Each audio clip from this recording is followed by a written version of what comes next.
꼭 하라고 저는 강조를 드리고 싶어요. 왜? 나뿐만 아니라 다른 사람을 위해서도 하는 기도문이 거기에 들어있기 때문에. 아시겠죠? 네, 그러면 오늘 식사 후 기도 해볼까요? 식사 후 기도만 한번 거기 있을 거예요. 한번 식사 후 기도를 굉장히 오늘 중요한 말씀 하셨는데 식사 후 기도의 마지막이 세상을 떠난 모든 이의 그 돌아가신 분을 위해서 기도하거든요. 한번 보실까요? 한번 성호경 긋고 시작해 봅시다. 큰 소리로 성부와 성자와 성령의 이름으로 아멘. 다 같이 큰 소리로 전능하신 하느님, 저희에게 베풀어 주신 모든 은혜를 감사하나이다.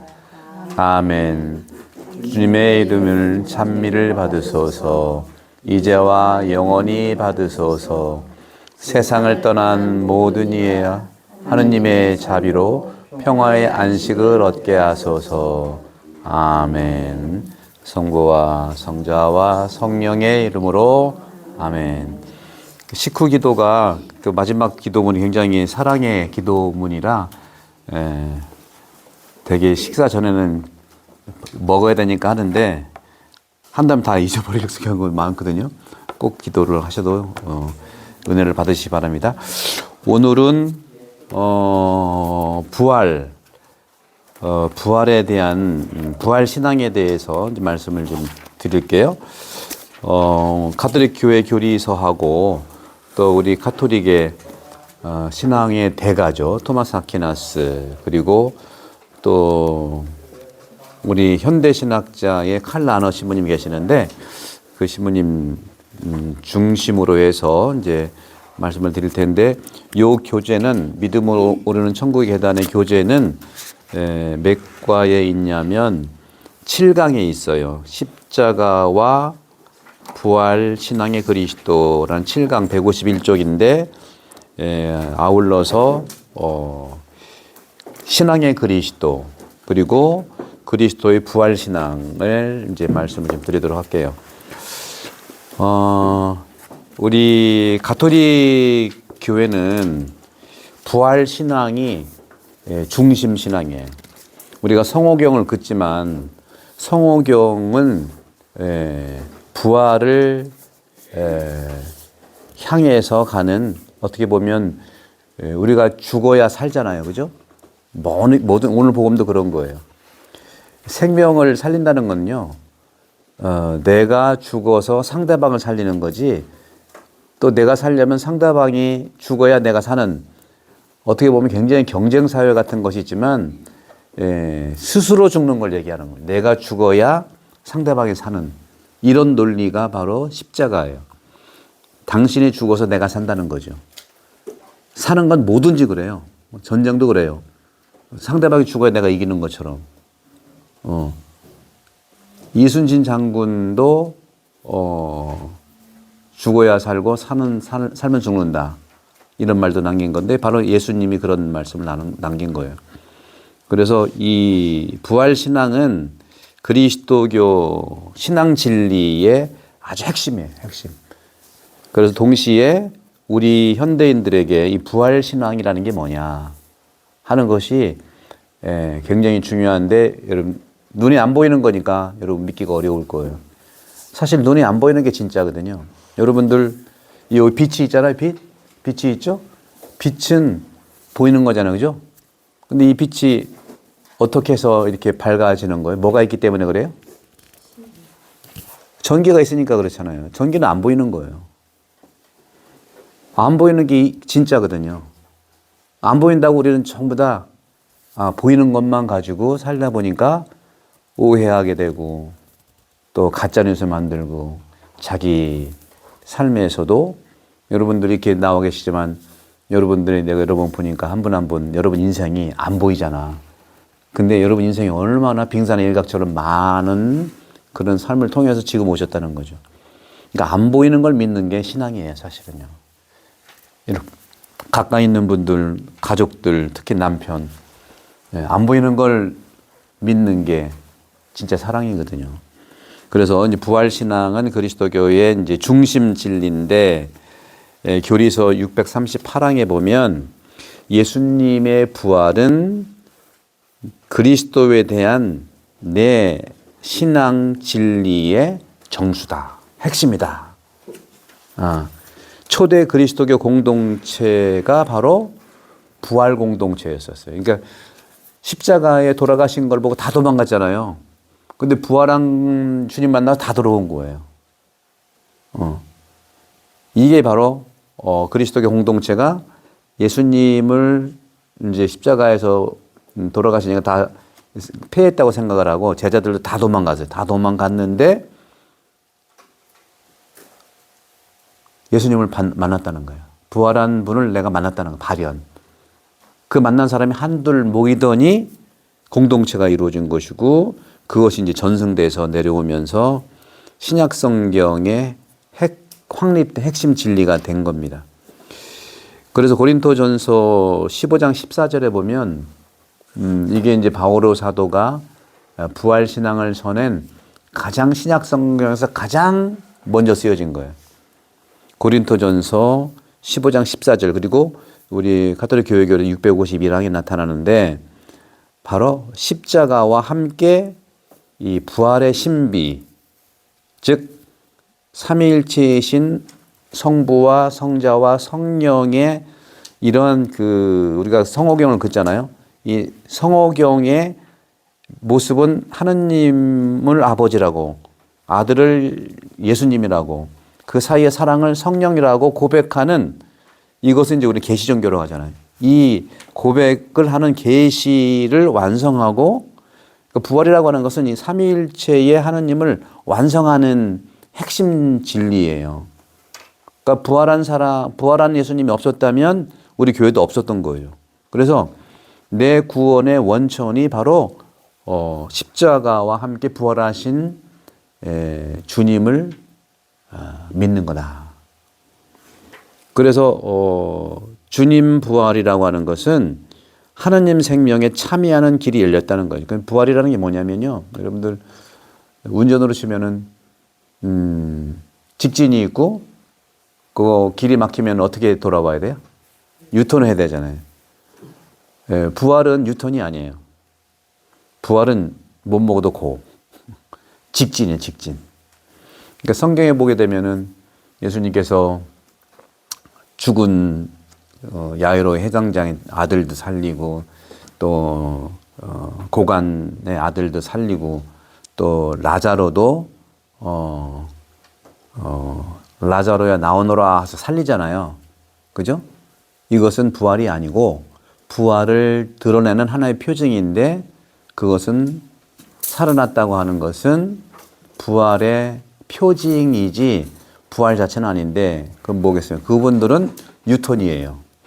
살던 대로 다시 온 게 소생이라고 하잖아요. 소생. 환생이라고 하잖아요. 그 불교나 이런 데는 환생, 소생이 있는데 천주교는 환생, 소생이 아니라 부활이에요. 부활. 부활은 뭐냐? 살던 대로 다시 돌아오는 게 아니에요.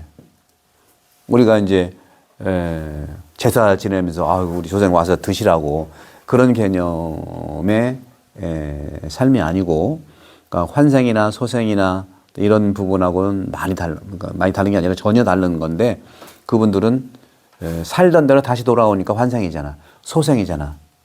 근데 부활은 내가 살던 대로 오는 게 아니라 우리도 새로운 삶으로 건너가는 거기 때문에 이것은 표현상 직진이라고 저는 얘기해요. 직진. 유턴이 아니다. 그래서 새로운 현존 방식이라고 얘기를 합니다. 새로운 전혀 우리가 경험해 보지 못한 그러니까 부활을 체험해 본 분은 한 명도 없어요. 다만 우리가 이제 인생에서 요 상처 났을 때 3살에 뒀잖아요. 3살이라자 3살. 그런 것처럼 새로운 삶의 방식으로 건너간다는 뜻이라는 말씀을 좀 드려주고 그런 점에서 주님의 부활은 새로운 하느님 생명에 참여하는 길이라 그게 열렸다는 거죠. 그래서 부활하신 예수님 그리스도께서는 모든 성령을 통해서 그런 거예요. 성령을 통해서 우리 교회 안에 또 우리 믿는 사람들 안에서 새로운 현존 방식으로 함께 계시다는 거.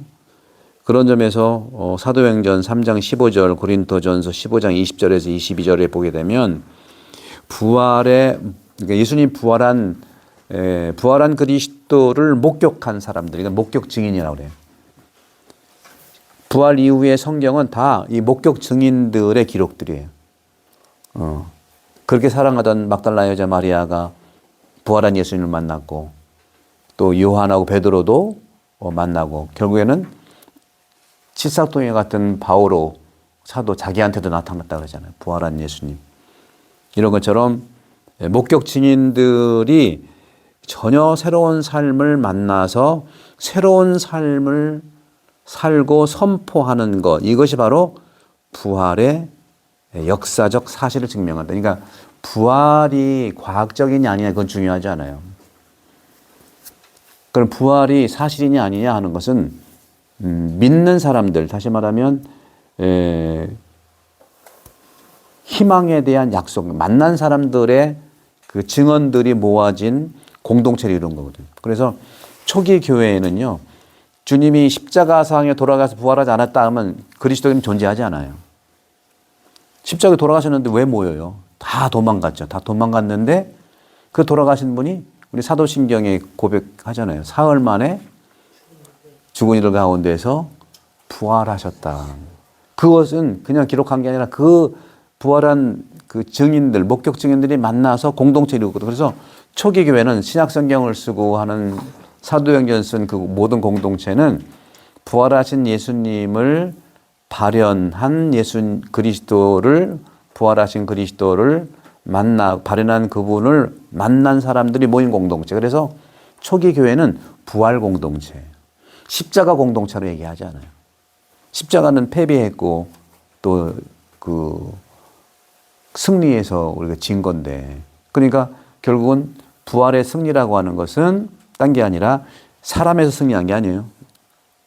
잘 우리가 개신교 형제, 여기 개신교 다니는 분들은 뭐 승리하시는 건데, 승리는 사람에 대해서 승리한 게 아니에요.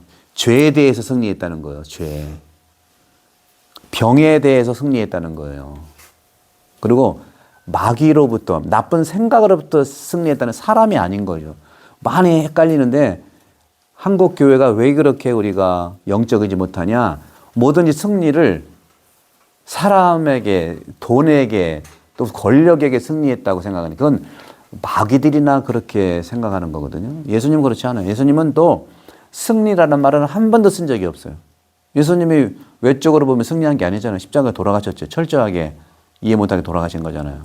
그러나 내가 스스로 생명을 주어서 우리가 살아난 것처럼, 그래서 우리도 마지막 날에 부활할 것을 희망한다는 약속이다. 그래서 이제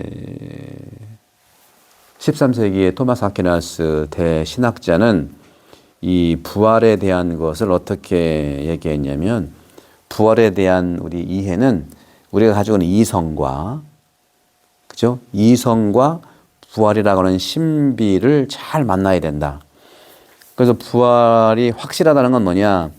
토마스 아퀴나스는 그리스도의 부활이 사실이라는 것을 성경 구절과 교부들의 인용을 통해서 논증했고, 부활 사실 자체에 대한 의심을 하지 않았어요. 13세기인데, 그 13세기 시대에는 이 믿음이라고 하는 것이 이 이성이라고 하는 것과 상당히 조화를 이루어야 되는 거죠. 여러분들이, 우리는 영혼이라는 말씀 드렸는데, 여러분들 영혼이라는 게 안 보이잖아요. 보이는 건 뭐가 보여요? 몸뿐이잖아요. 육체가 보이잖아요. 그죠? 육체는 보이는 거잖아요. 근데 안 보이는 영혼은 뭐냐? 영혼은 생각이라든가, 감정이라든가, 마음의 느낌들. 마음은 안 보이는데 느끼잖아요. 그죠? 그런 것처럼, 생각도, 생각하지만 생각이라는 게 안 보이잖아요. 아까 이 빛이 보이지만 전기가 안 보이는 걸 통해서 나타나는 것처럼, 몸이라고 하는 것은 안 보이는 영혼의 움직임인 거예요. 내 몸은 영혼의 거울인 거죠. 표현이라는 거죠. 마음이 우울하면 얼굴이 우울하게 나타나잖아요. 그죠? 그런 것처럼 이 토마스 아퀴나스도 그 시대에는 믿음과 이성이라고 하는 그 조화를 이루는 그런 강한 경향들이 있었습니다. 그래서 그리스도의 부활이라고 하는 것은 예수님 자신의 능력만이 아니라 성령으로 인한 부활이라고 하는 것을 고린도전서에도 이제 15장 말씀드렸던 14절에 이제 나오는데 삼위일체의 능력으로 이루어진 것이다. 그러니까 부활도 성령으로 인해서 아버지의 뜻에 따라서 성령으로 인해서 일으켜졌다고 하는 수동태를 쓰는 경우도 그런 것이 있는 거죠. 그러면 이 부활에 확실한 세 가지 효과가 있는데 부활을 통해서 우리는 어떤 구원의 효과를 얻느냐. 첫 번째, 예수님 부활하셨기 때문에 우리가 죄에서 구원됐다는 거예요. 그러니까 예수님의 이 구원이라고 우리를 위한 구원이라는 것은 그리스도의 죽음, 십자가의 죽음이 나를 죄에서 구하시고 그러니까 십자가는 나를 구한 거예요. 나를 구해. 여러분들 물에 빠졌으면은 사람 살려고 그러잖아요. 그죠? 그럼 일단 구해놓은 이게 십자가에서 희생을 통해서 우리를 살려낸 거예요. 물에 빠진 우리를 죄의 물에 빠진 우리를 건져낸 거예요. 이게 이제 십자가예요. 그럼 부활은 뭐냐? 우리 옛말에 그랬잖아요. 그 물에 빠진 사람 건져줬더니 뭐 달라고 그래? 보따리 달라고 그래. 보따리 왜 달라고 그랬을까? 앞으로 살 방향이 있으니까. 마찬가지예요. 십자가의 죽음은 나를 구해낸 거야. 근데 부활은 우리 인생의 방향을 가르쳐 준 거라고. 부활은 인생의 방향을 얘기하는 거예요. 그래서 십자가에서 돌아가시면 나를 죄에서 구원했고 부활은 나에게 새 생명의 길을 열어준 거. 이게 로마서 6장 4절에 나오는 말입니다. 제가 하는 말은 제 말이 아니라 성경에 나온 얘기들을 다 종합해서 말씀을 드리는 건데 그래서 부활은 바로 나를 십자가에서 나를 죄에서 구하시고 부활은 나에게 새 생명의 길을 열어준 사건이 바로 부활이다. 그러면 누가 이 부활에서 해방된, 그러니까 파스카라고 하는 것이 이제 구약의 파스카가 있고 신약의 파스카가 있는데 구약의 파스카는 오늘 이제 대리밀주 복음에도 나올 텐데 노아의 홍수 때 그리고 또 출애굽 이스라엘 백성들이 에집트에서 빠져나올 때 출애굽 여러분들 돈은 좋은 거예요? 나쁜 거예요? 돈 좋기도 하고 나쁘기도 하고 돈이 조금 생각이 있으면 우리한테 데모하겠네. 지들이 써놓고 나보고 나쁘대. 네? 돈은요 좋은 것도 나쁜 것도 아니에요. 사람이 좋게 쓰면 좋은 거고요. 사람이 나쁘게 쓰면 나쁜 거예요. 그러니까 내가 나쁘더니 내가 좋은 거지 다 돈 핑계 되는 거예요. 권력도 마찬가지. 그래서 이것이 굉장히 중요한 식별인 거예요. 우리 인생 살다 보면 말 못하는 강아지한테 핑계 대고요. 말 못하는 돈한테 핑계 대고요. 말 못하는 좀 친구한테 핑계 대는 경우가 있는데 이스라엘 백성들이 출애굽할 때 파라오의 병사들이 막 쫓아왔잖아요. 그죠? 모세를 통해서 이스라엘 백성들은 홍해 바다 딱 맞닿았는데 모세가 지팡이를 딱 대니까 홍해가 어떻게 됐어요? 확 갈라졌잖아요. 그죠? 그게 홍해 바다 물이란 말이에요. 근데 그 물이 어떤 사람은 마른 땅으로 가게 하고 어떤 사람들은 물에 빠져 죽게 했단 말이야. 물이 나쁜 거요? 누가 나쁜 거야? 그 같은 물이라도 누구한테는 죽음이고 누구한테는 구원이라는 거예요. 이게 인생에 굉장히 중요한 거예요. 저 사람 저것 때문에 망했네? 어떤 저것 때문에 또 사는 사람이 있어요. 그러니까 우리가 망했다, 흥했다를 일괄적으로 얘기할 수가 없는 거예요. 이게 이제 보이는 대로만 사는 겁니다. 이게. 보이는 대로 걱정만 하는 거예요. 굉장히 중요하다는 거죠. 그래서 분명히 말씀드려요. 여러분 신앙을 선택해서 여러분 왔는데 하나님이 불러줬는데 굉장히 중요한 것은 우리가 뭐 한국 천주교회나 그렇죠. 우리는 뭐 한국 사람들은 우리 표현을 많이 하잖아요. 우리라는 것은 두 번째고요. 철저하게 여러분들의 신앙과 여러분들의 건강과 삶은 나하고 돈의 관계고 나하고 물의 관계고 나하고 하느님과의 관계지 퉁 쳐가지고 저 사람 따라 그게 아니라는 말씀 드리고 싶어요. 참고는 물론 해야지. 참고가 지나쳐가지고 내가 없어. 남이 하는 대로 다 따라해. 그럼 지옥이라도 갈 거예요? 천국 가는 사람 따라가기에는 누가 가는지 모를 수 있으니까. 천국 가려면은 여러분들 성당에서 누구 말을 잘 들으면 되냐? 누구 말만 잘 들으면 돼? 제 말? 그 말은 한 80점 되겠다. 저도요, 제 말 하는 게 아니라 하느님의 말은 저 앵무새처럼 전 던지는 사람이에요. 저는 생각이 없다니까. 저는 생각이 없는 사람이에요. 오늘 제 이독서에 로마서 겁니다. 로마서에 그리스도를 입으라는 말을 해. 그리스도를 입으래. 네. 환한 대낮처럼 살아가래. 어둠에서 살지 말고 결국은 그리스도를 입어서 살라는 말을 표현을 해요. 그러니까 그리스도 입는다는 게 뭔가? 예수 그리스도는 보통 여러분들 세상에 들어보지 못한 말을 많이 하죠. 그죠?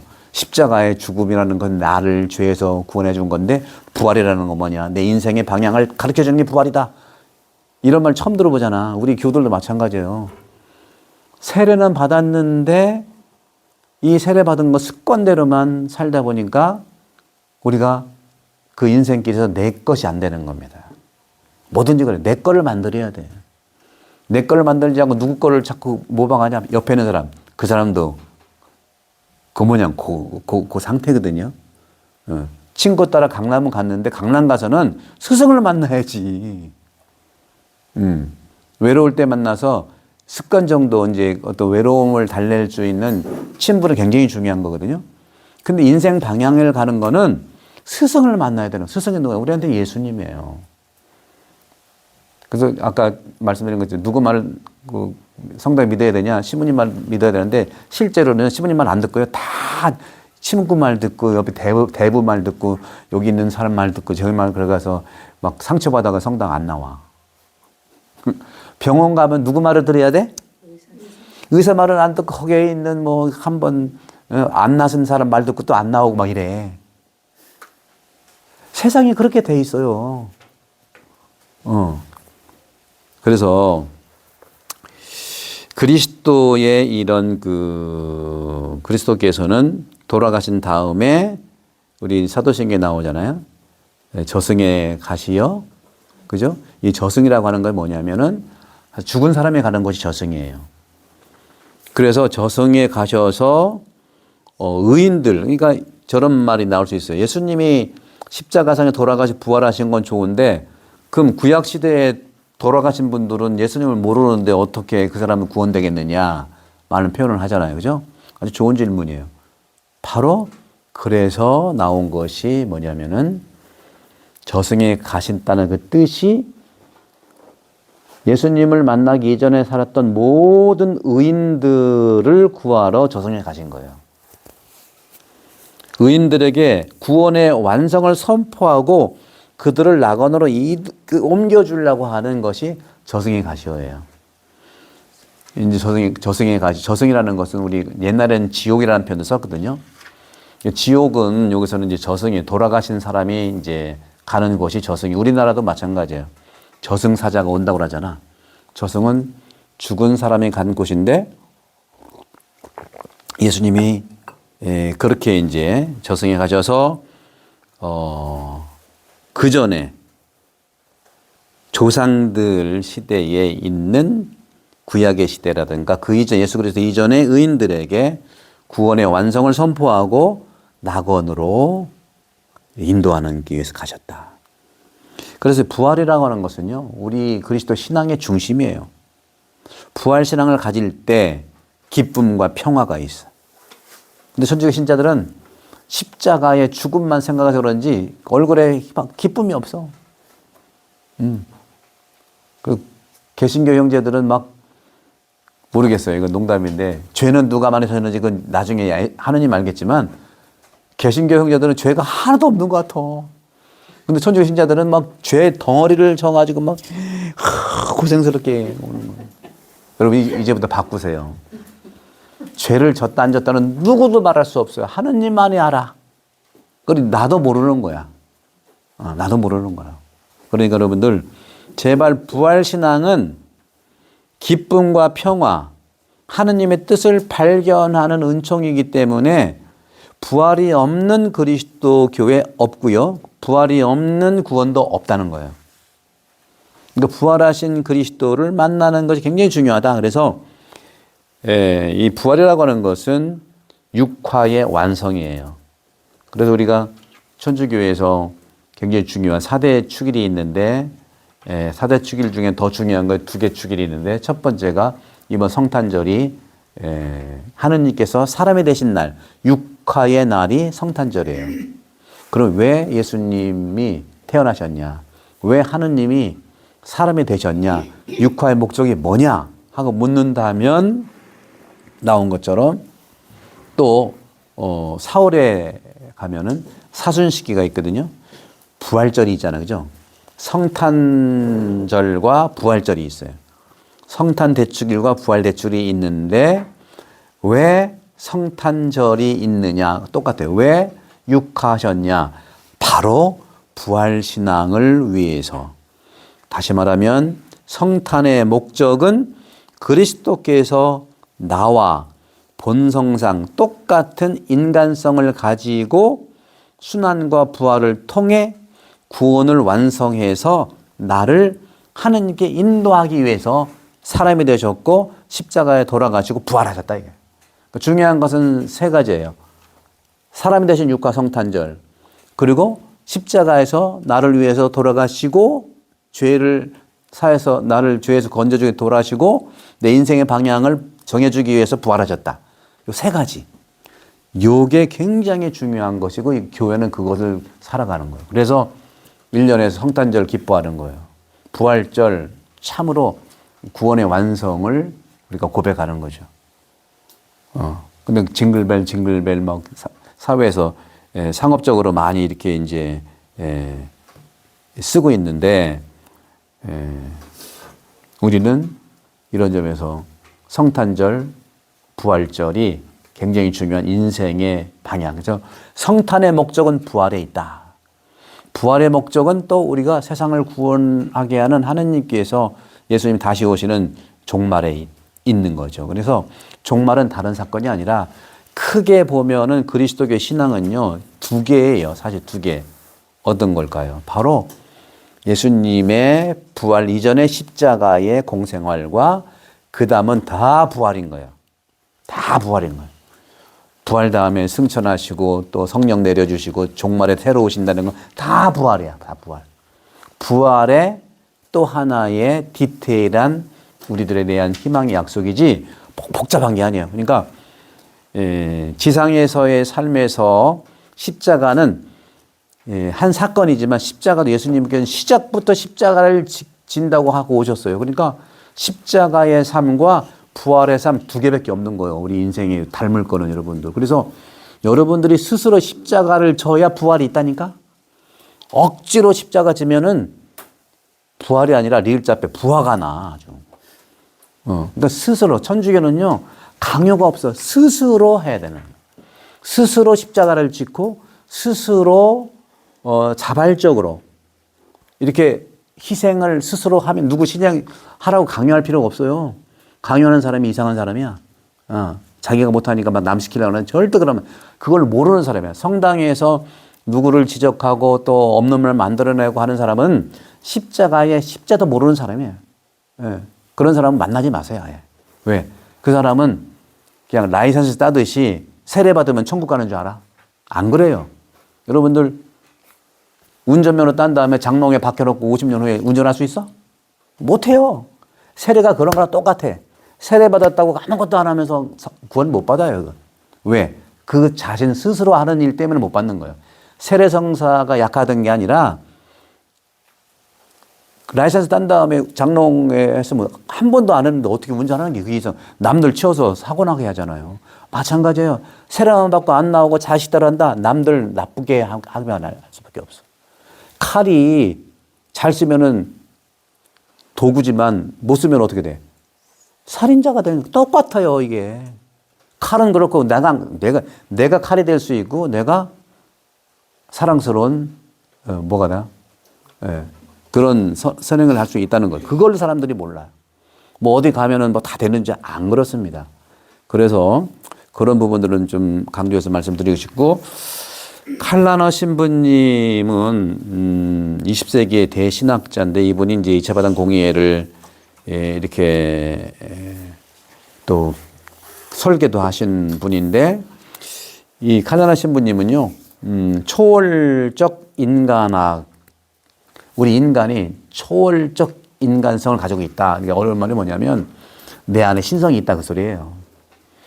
내 안에는 여러분들 말했지만 보이는 육체만 있다고, 육체가 전부인 줄 알지만 그러지 않다는 거죠.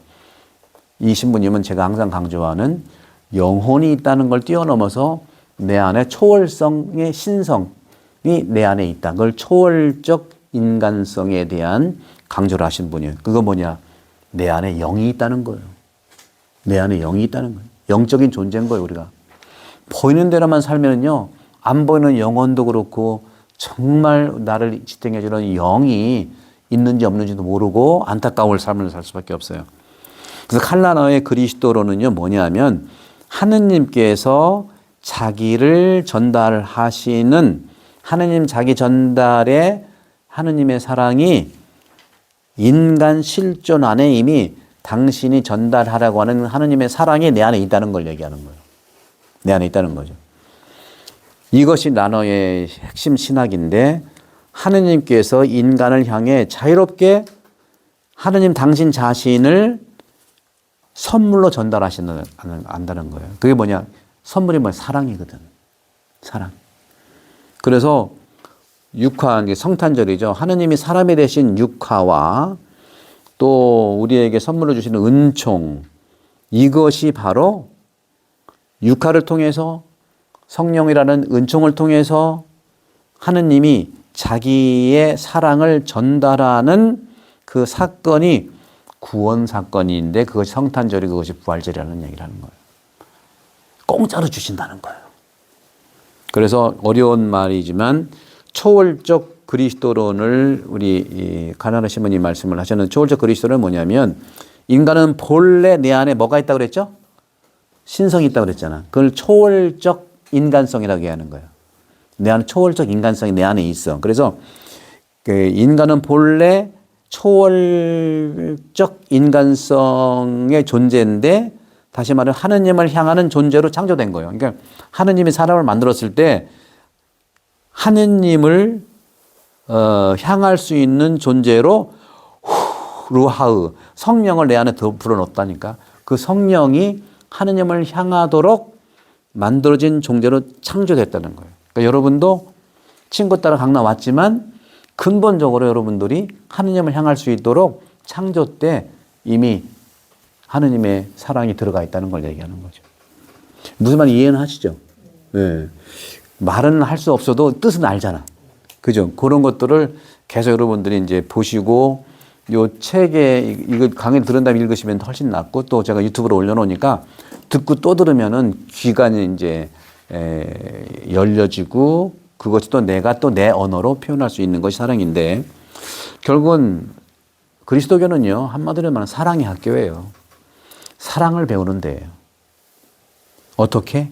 구체적으로 이제는 언어를 배우듯, 여러분들 이제 그 외국말 배워보시면 아시지만, 나이 먹어서 배우기 어렵잖아요.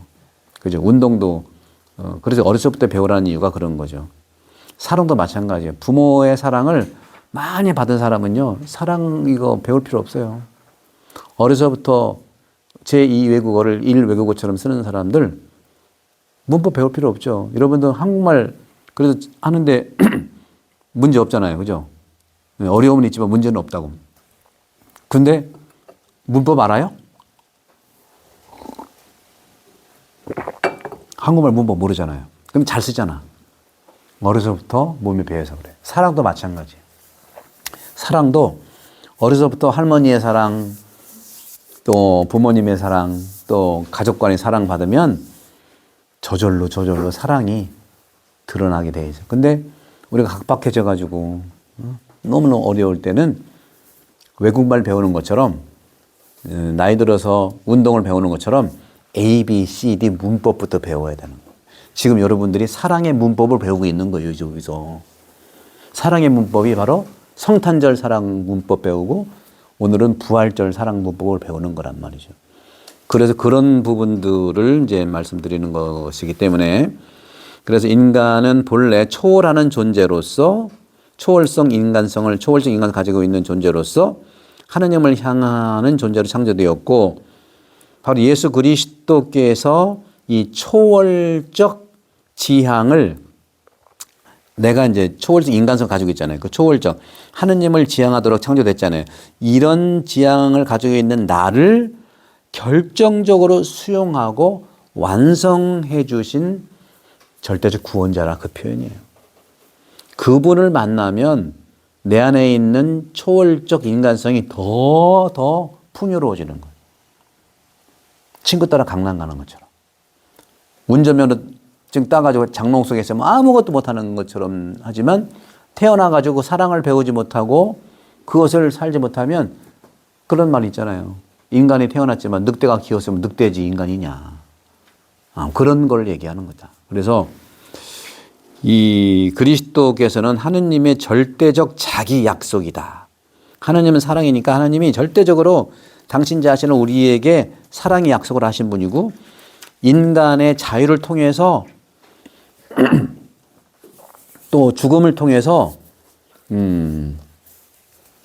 그 완성은 하느님의 계식, 즉 부활을 통해서 이루어졌다 하는 말씀이고 그래서 이 부활의 의미는 라너 시몬이 뭐라고 얘기하냐면 예수님의 부활은 예수님 전생애와 죽음이 하느님께 결정적으로 받아들여진 거고 수용된 거고 완성된 거다. 그래서 예수님을 만나면 우리 안에 있는 초월성이 더 확장되고 내가 더 성장할 뿐만 아니라 의식이 확장되고 마음이 확장되고 맑아지고 또 구원에 바로 한 걸음 한 걸음 앞으로 나아간다는 거. 그래서 이 부활은 영혼만 살아나는 것이 아니라 육체도 썩지 않는 불멸의 새로운 존재로 변형된다는 건 말이에요. 우리 사도신경에 보게 되면 육신의 부활을 믿으며라는 말이 있잖아요. 육신의 부활. 지금 이 세포도요, 자꾸 죽고 새로 나오고 그래요. 죽고 새로 나오고 그래요. 그런 점에서 새로운 존재의 변형으로 일어난다고 하는 것이죠. 그래서 우리의 모든 구원은 라너 시모님에 따르면 예수님의 물질적 존재가 변형돼서 육체적 존재죠. 승천하신 것처럼 나도 이런 육체적 존재를 지닌 모든 피조물과 세계 전체가 하느님 구원에 참여한다 하는 것이죠. 이것이 바로 인간만을 위한 것이 아니라 우주 전체를 얘기하는 거예요. 우리가 이 지구가 이렇게 아픈 것도 인간이 아파서 그런 거예요. 그런 점에서 우리는 이 그리스도의 부활이 신앙의 핵심인데 인류와 이 세상 우주 전체의 어떤 그 구원의 근원임을 우리 각자가 이제 고백하는 것이죠. 그래서 부활신앙은 단순히 역사적 사실을 믿는 것을 뛰어넘어서 하느님 구원 계획이 예수 그리스도를 통해서 결정적으로 완성됐다는 것. 따라서 나도 내 새 생명과 영원한 희망에 동참할 수 있는 그런 고백의 실존적 결단이 바로 부활신앙이다 하는 말씀을 드리고 싶어요. 이제 여러분들 이 교재를 잠깐 그래도 가져오셨으니까 보시면 말씀드린 것처럼 152쪽에 보면 십자가와 이제 신앙의 그리스도인데 파스카 그리스도. 파스카는 구약의 파스카는 출애굽 사건이고 신약의 파스카는 부활 사건을 얘기하는 거예요. 부활 십자가 부활 사건. 파스카의 뜻은 지나가다는 뜻이에요. 지나가다. 패스오버라는 뜻이에요. 패스오버가 뭐죠? 죽음에서 생명으로 지나간다는 뜻을 얘기해요. 지나간다. 예. 우리도 이제 역병이 지나갔다고 얘기하잖아요. 코로나가 지나갔다고 하잖아요. 그런 뜻이고 154쪽에 이제 천국, 하느님 나라에 대한 얘기가 나오고요. 쭉 이것은 제가 말씀드렸던 예수님께서 십자가를 위한 아까 말씀드렸죠. 예수님은 이 성탄과 부활 이것이 우리 그리스도 신앙의 중심이에요. 성탄은 태어나서부터 십자가상에 돌아가기 전까지 이 공생활을 얘기하고 또 십자가 돌아가시고 부활한 사건부터 지금까지 두 가지의 이러한 그 큰 축제를 여러분 인생의 중심 신앙으로 보시면 된다 하는 것이 그래서 천국은 공간복음에 나와 있는 그런 내용들을 제가 다 담은 거고요. 160쪽에 보면 예수님의 죽음의 이유, 죽음의 이유는 신학적으로는 우리 죄를 사해 주시고 십자가에서 우리 죄를 사했다 그랬잖아요. 우리를 죄에서 건져 주시고 부활은 뭐라고 했죠? 우리의 인생의 방향을 제시해 주신 분이야. 그죠? 그 직진이라는 거죠. 근데 구체적으로 예수님이 돌아가신 이유는 역사적으로 공간복음에 보게 되면 바로 이 종교 지도자, 정치 지도자들의 이러한 카르텔. 그래서 160쪽에 밑에서 하나, 둘, 세 번째 보면 성전 정화 사건을 통해서도 그렇고 종교 권력과 카르텔을 형성한 환전상 장사하는 상인들이 부패한 종교 권력에 맞서진 예수님을 고발한 것이다. 성전은 기도의 공간으로 만들겠다고 했는데 성전 정화 사건이 바로 우리 교회도 기도하는 공간이 묵상을 해버린 결국은 세상에 보이는 육적인 권력의 왕이 이 영적인 왕을 죽인 거예요. 우리도 마찬가지예요. 육적으로만 살면 영적인 사람을 죽일 수 있어요. 불행적. 그런 것들이 태반이 일어나. 그러니까 특히 신자들끼리의 그런 모습은 너무 안타까운 거죠. 다른 데야 뭐 그렇다 치더라도. 근데 이상하게 신앙을 가지고 있지 않은 천주교에 대한 소위를 참 좋게 생각하는데 들어와서 보면은 안 그런 걸 느껴서 참 실망이 많습니다. 그리고 우리 교우들이 여러분 신앙을 갖기 이전에 천주교에 대한 이해를 좀 존중해 줘야 돼요. 와 보니까 이상한 여러분들 체험도 할 수 있거든요. 그런 점. 그래서 예수님은 그 161쪽의 중간 쪽에 보면 성전 정화 사건이 결속되어 있는 부패된 이익 집단의 종교와 경제가 유착되어 있는 깊은 고리를 끊으신 사건이었기 때문에 그들은 예수님을 죽어야 했던 겁니다. 그래서 161쪽의 밑에 보면 예수님의 죽음에 적확한 이유는 성전 정화의 본래 순기능을 회복하려고 했는 건데 폭력적 행위가 아닌데 그것을 이용을 그들이 했다는 것을 말씀드릴 수 있죠. 그래서 163쪽도 그런 내용들이에요. 그런 내용도 한번 쭉 보시고요. 그 당시 예수님은 163쪽에 하나, 둘, 셋, 네 번째 보면 예수님은 실정법을 안 지키신 것이 아니라 율법학자와 유다 지방의 영주 헤로데, 빌라도 총독 등 정치권과 지방 행정관, 종교 지도자들 이 세 집단 사이에서 이루어진 법적 유죄 과정을 스스로 따라가지만 오직 예수님의 시선은 하느님의 시선이었다는 거예요. 영적인 시선이었다는 거죠. 여러분도 신앙 안에 살아가면서 사람들에 대해서 여러분들이 성당 다니고 또 했다면 전부 우리가 힘든 건 뭐냐면 우리 모두를 육적인 시선으로만 판단하기 때문에 힘든 거예요. 영적인 시선을 우리가 높여야 돼요. 영적인 시선을. 영적인 시선은 뭐예요? 육적인 시선을 보이는 거대로 해서 가짜뉴스를 만드는 수밖에 없어요. 보이는 것만 얘기하니까. 그 보이는 것도 앞뒤 모르고 그것만 보고 판단하니까.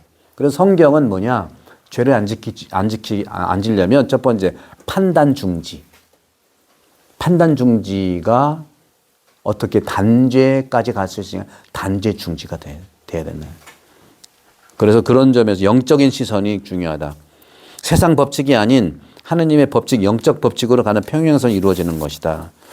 그 다음 164쪽에 십자가 대속 구원 이거 쭉 읽어보시면은 맨 아래쪽에 나의 죄를 누가 대신 갚아주는 것만이 아니라 결국은 이제 그렇게 이제 쭉 읽어보시면 됩니다. 여기 쭉 십자가 희생과 부활 쭉 나와 있어요. 예. 쭉 읽어보시면 되는데 저는 오늘 또 바오로 신학의 핵심인 바오로의 이제 부활 선포를 좀 나누고 싶은데 거기에는 이제 어디를 좀 거기가 이제 166쪽에 보면 밑에 바오로의 대성론은 성경을 토대로 두지만 밑에 쪽이 연대 구원론으로 나가는 것이 우리의 숙제다 하는 건데 뭐냐면요. 바오로 사도의 서간을 중심으로 신앙의 그리스도 부활 신앙을 이제 우리가 알아볼 수가 있는데 부활은요, 바오로한테 단순한 역사적 사건을 뛰어넘은 신앙의 기초이고 구원의 완성이고 새로운 실존의 시작이라는 것은 아까 토마스라든가 칼라노 시몬을 통해서 말씀드렸는데 바오로의 부활은요, 복음 선포 핵심이에요. 그걸 캐리그마라고 하는 거예요. 아까 말씀드린 것처럼 바오로는 자신이 전한 복음의 핵심을 명확하게 제시합니다. 그리스도께서 성경 말씀대로 고린도전서 15장 3절의 4절을 보게 되면 사도신경도 태어나기 전에 고린도전서 15장 3절의 4절이 모든 성경, 신약 성경에서 가장 먼저 쓰여진 거거든요. 가장 먼저 이게 50년경에 쓰여진 거예요. 마르코 복음은 70년, 80년, 마테오도 70년, 80년, 루카도 70년, 80년, 요한복음 100년경에 쓰여진 건데 바오로의 이 말, 고린도전서 15장 3절, 4절은 50년경에 쓰여진 거예요. 예수님이 돌아가신 후 한 20년도 안 됐을 때 이 바오로가 부활한 예수를 만나고 이걸 쓴 거예요. 뭐라고 썼느냐? 그리스도께서 성경 말씀대로 우리 죄 때문에 돌아가시고 묻히셨다가 성경 말씀대로 사흔날에 되살아나셨다는 사실. 이게 바오로의 복음이고 이것이 부활의 캐리그마예요. 이 선포가 바오로 신학 전체의 정수예요. 부활이 없는 신앙 전체가 무너진다고 하는 것처럼 이게 부활의 핵심이거든요. 부활이 없는 것은 헛된 신앙이거든요. 그래서 고린도전서 15장 17절에 보게 되면 그리스도께서 되살아나지 않으셨다면 여러분의 믿음은 헛되고 여러분은 여전히 죄 속에 있을 것입니다 하고 얘기한 거예요. 따라서 부활은 로마서 1장 4절에 보게 되면 그리스도께서 하느님의 아들이고 그리고 그분의 희생이 죄를 용서하는데 아주 효과적이었음을 입증하는 하느님의 이러한 인장이다, 도장이다 하는 거죠. 그래서 고린도전서 15장 6절에서 5절에서 8절에 보게 되면 이게 바오로의 이제 복음이거든요. 바오로의 복음을 보면 증인들의 역할들이 있어요.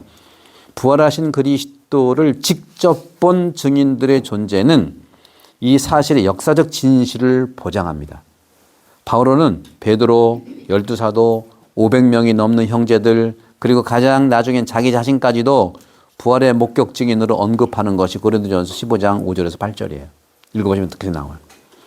따라서 부활의 완성이라는 것이 우리 구원의 가장 중요한 고백인데 그리스도의 죽음으로 죄의 빚을 갚는 화해라면 말씀드렸죠. 예수님이 십자가로 내 죄를 사했다고 그랬잖아요. 건져냈잖아요. 뱃속에서 나를 건져낸 게 십자가고요.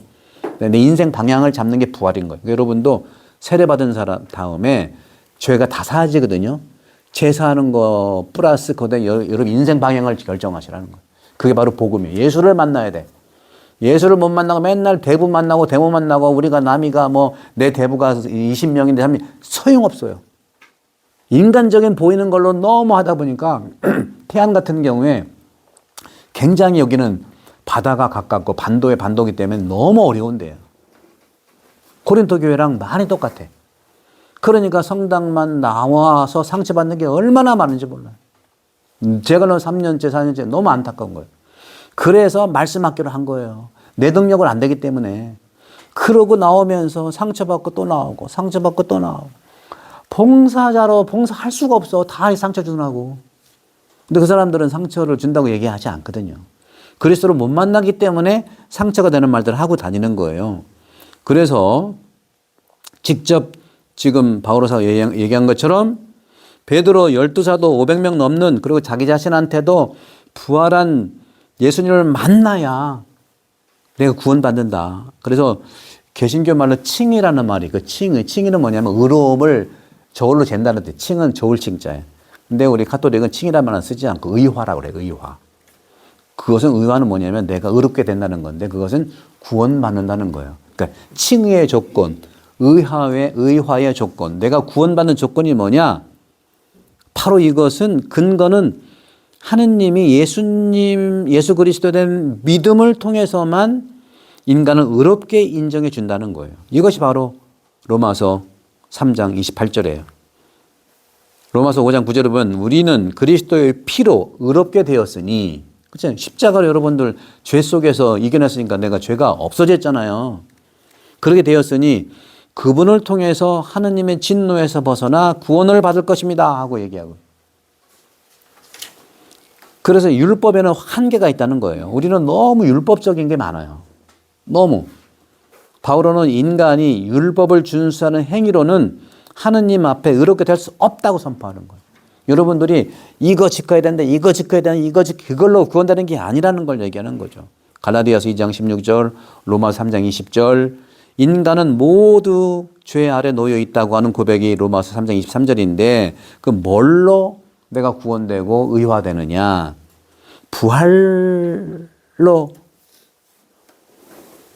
부활하신 예수를 만남으로써 되는데 그 믿음이 달려 있다는 거죠.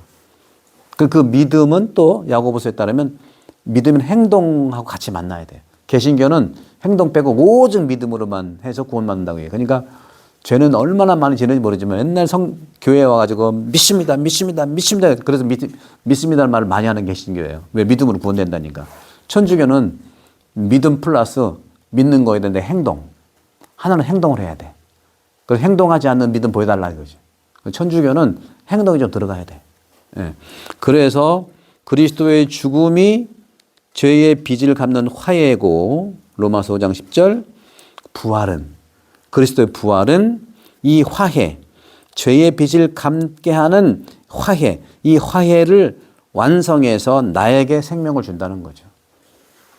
결론적으로 바오로에게 신앙의 그리스도는 의화 그리고 구원을 위한 유일한 길이라는 거죠. 이 구원에 있어서 예수님의 죽음과 부활을 통해서 완전히 실현된다는 겁니다. 그래서 이제는 여러분들 그리스도와 하나가 되는 게 굉장히 중요해요. 그리스도와 하나가 된다는 것. 그것이 바로 세례를 준비하는 거예요. 세례 준비는요. 그리스도와 하나 되는. 그동안에는 내가 돈하고 하나 됐고 그동안에는 내 명예와 하나 됐고 그것도 중요한 것이죠. 근데 한계가 있죠. 이제는 그리스도와 하나가 되면 여러분들은 새로운 인간으로 살아갈 수 있다. 그래서 세례의 의미는요. 이 바오로 사도에 따르면 그리스도의 죽음과 부활에 연대하는 사건으로 해석한다. 그래서 여기 이제 166쪽의 바오로의 대속구원론은 성경에 토해를 두지만 연대구원론이라고 말하는 거예요. 나의 숙제고 나 개인뿐만 아니라 세상의 죄까지 짊어지시는 예수님을 바라보아야 되고 나도 구원돼야 하지만 세상도 구원돼야 하는 하나님의 시선으로 발전하는 구원관. 이게 바오로의 연대구원론이에요. 그런 점에서 새로운 인간으로 살아나갈 수 있도록 로마서 6장 4절.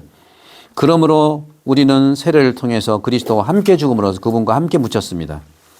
그리스도께서 아버지의 영광을 통해서 죽은 이들 가운데서 되살아나신 것처럼 우리도 새로운 삶으로 살아가게 되었습니다. 6장 4절에 로마서. 고린도 후서 5장 17절. 이것으로 단순히 윤리적 쇄신을 넘어서 존재론적 변화를 말합니다. 믿는 사람은 이제 그리스도 안에 있는 새로운 피조물입니다. 여기에서 성령의 역할이 대단히 중요하죠.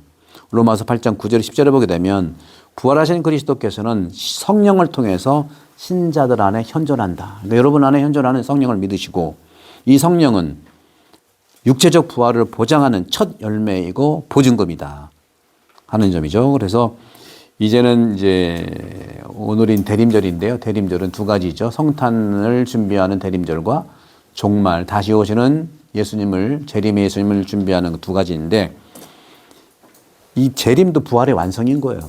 단계 부활의 완성이란. 그래서 바오로 신학에 따르면 고린도전서 15장 20절에 그리스도의 부활은 내 자신의 미래 부활에 대한 보장이고 그리스도께서는 잠든 이들의 만물이다.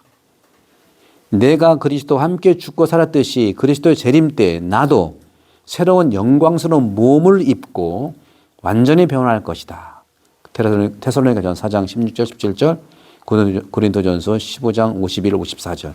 따라서 이 부활 몸, 부활의 몸, 부활체의 본질은 바오로가 부활한 몸이 현재의 몸과 연속성이 있으면서도 질적으로 다르다고 했어요. 아까 말씀드렸죠. 유턴이 아니라 직진이라고 했잖아요. 썩을 육체는 불멸의 몸으로, 약한 것은 강한 것으로, 땅에 속한 것은 하늘의 영적인 몸으로 바뀐다는 거예요. 이게 고린도전서 15장 42절에 44절입니다. 그래서 그리스도께서 승리하셨다는 것은 사람에 대한 게 아니라 사람을 위해서 죄에 대해서 승리했고 죽음에 대해서 승리했고 악에 대해서 승리했다. 세 가지. 사람이 아니에요.